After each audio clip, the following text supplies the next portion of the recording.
Hello and good morning, listeners. Welcome back to Almus Market Mornings, your daily dose of global financial updates. I'm your host, Swaraj Rajagopal, and we have got you covered on everything from currency shifts to pivotal central bank decisions and important speeches. Plus, you'll gain expert analysis on macroeconomic data that's shaping the market narrative right now. Join us for this episode and navigate the markets with confidence.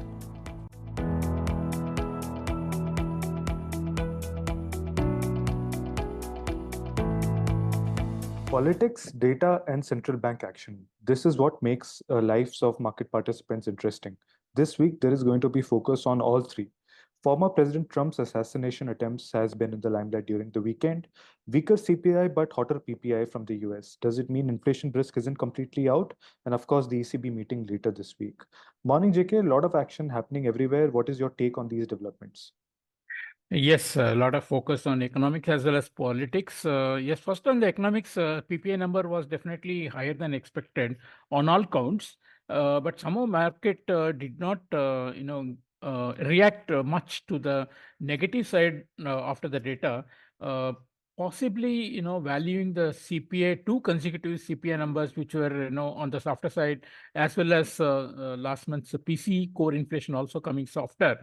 So possibly there is also a feeling that increasing the factory gate prices may not be passed on to consumer as much as earlier, because the consumption itself is slowing down. So those are possibly the thoughts why the market did not react negatively. Stocks went up, yields came down. Dollar also went up and almost broke 104 crucial level also. But we also had the Michigan consumer sentiment, which was much weaker, in fact, weakest in the last several months, and inflation expectations from consumers also was dropping. So this added to the bearishness on the dollar, and also the expectation of rate cuts from Fed has really got a boost now. It looks at 96% for September and even 90+% for December. But if you look at the CME's forecast, or rather CME's indications, we have almost three cuts being priced in by the market.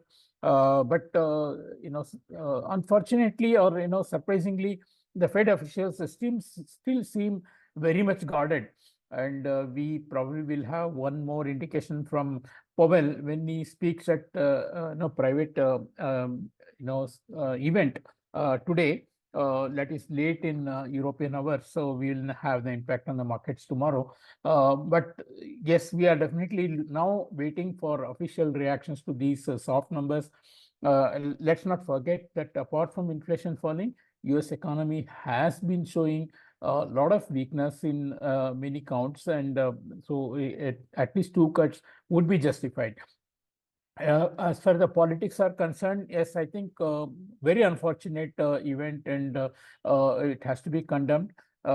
Yes, but from purely from political side, I think the chances of Republicans coming back has gone up also, and that is also possibly reflected in Asian morning. The 10-year yields in US has actually gone up. The trades from now on till US elections must be mostly on what the Republican policies would be, the tax cuts and the tariffs, trade wars. So these will keep the dollar from falling too much despite rate cut expectations, and also on the weaker side of the economy.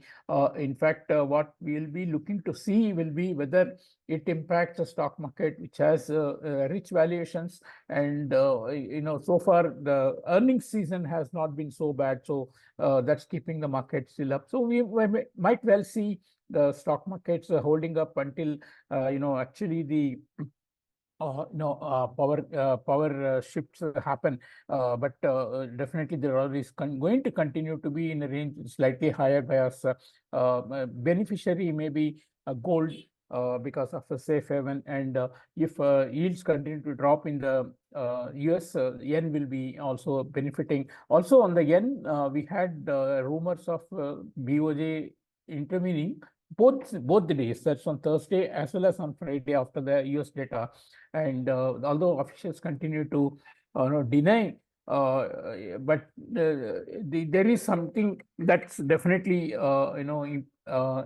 impacting the yen, which is going going to it's just been seen strengthening in the last couple of days.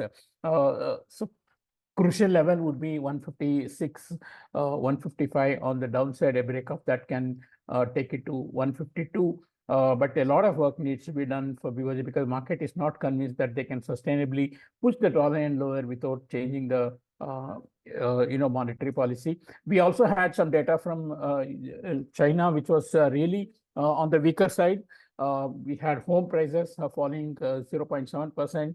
Q1 GDP of China was revised down from 1.6 to 1.5, and Q2 GDP has been forecast at estimated rather at 4.7% versus the poll of 5.1% that was expected. So China continues to be, on the weaker side of the economy, and the Chinese central bank is not relenting on the official rate as well. So all in all, there is no one particular direction that we are seeing in the economic scenario, and it is also conflicting with politics. Therefore, dollar will be held in a range that we have known for all along, like 103 and 107.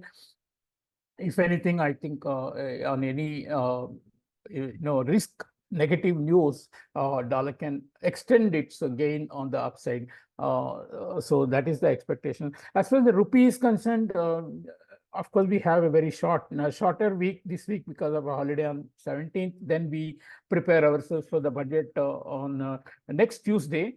So all the reason for market to continue its range, but a slight bias of weakening rupee is seen because of big outflows that we are seeing from PSU banks, but definitely not something really trendy unless we have a large move in the dollar index.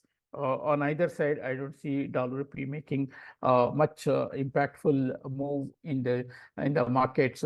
Yes, I think even the stock markets in India are still roaring, making new highs almost every other week. So not much of a concern. And the CPI in India, of course, did come higher almost as expected, but nothing as an implication for monetary policy from the RBI in the later. So steadiness or stable rupee. Let's see whether budget throws up some surprises, and if there are measures that will boost foreign investment to strengthen the rupee. Thank you. Thank you, JK. And of course, from the US data, one evident theme was the softer CPI, which is, of course, more influencing the higher PPI, combined with the Michigan survey, which does indicate some sort of pressure on the consumption front for the economy. Now, the rate cut bets, it intensified 96% in September against 90% in December. And now, official reaction to these inflation numbers would be something participants would be keenly looking forward to. When it comes to Asian currencies, they have cooled off. Yen, yuan have strengthened against the dollar. Today's data on Chinese home prices, it fell 0.7%, and even there was a revision in the Q1 GDP, so overall the Chinese data seems to be on the weaker side. For rupee, we are in for a short week, and focus will be on the budget next week. CPI was higher than expected, but it does not have any major implications on the monetary policy, and we continue to be in a range, of course, contingent to how dollar index moves. That's it from us today. Thanks for listening. Tune in tomorrow for the latest in the financial markets.